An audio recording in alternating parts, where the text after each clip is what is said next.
take charge, this is the moment, I'm the closer now? Can you take us through that sequence, please? I mean, just, you're looking at the time and score, and, sensed a little, we didn't want the comeback thing that's been going on, or that's went on.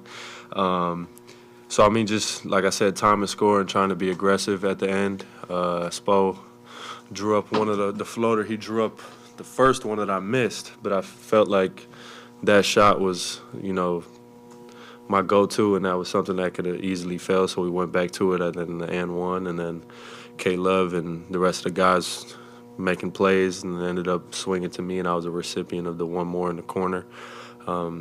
But I thought we played really well offensively, just as far as sharing the ball and guys being aggressive and making plays for each other. Tyler, you had I think it was a right wing 3 in transition that put you guys up 10. It was the first double-digit lead of the night, late in the third. And then you never lost the lead, but it was never like a NBA runaway like we've seen every game kind of turn into this year, or many of them. What are these games like when it's a 3 or 4 possession game kind of the whole way, but you're not really behind for any of it? It just sort of stays in that place. What are those games like? I mean, those are tricky because you feel like you have a little cushion, but in reality it's 2 or really 3 or 4 makes away from them taking the lead, and then 2 shots away from being right in the game. They're capable of guys over there, Van Fleet, Jalen Green, Smith. They got guys that can, knock down shots, that are capable of getting hot.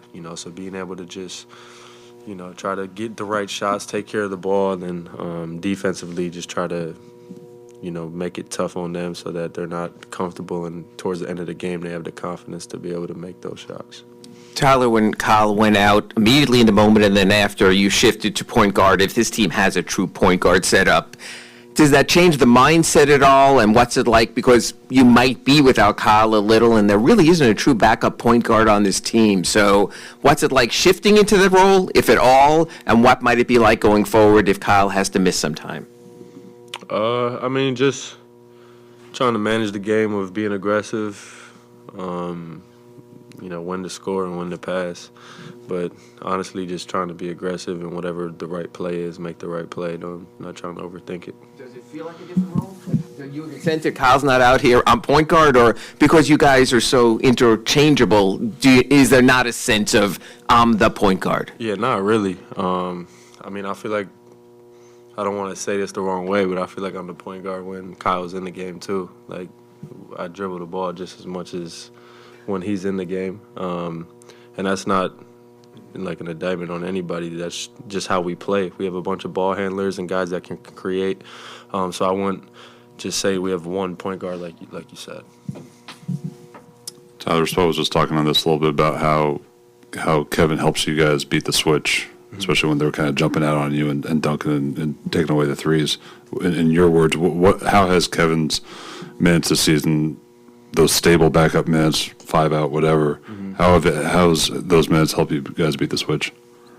I mean, he's just so skilled. I joke with him, he was Jokic before Jokic.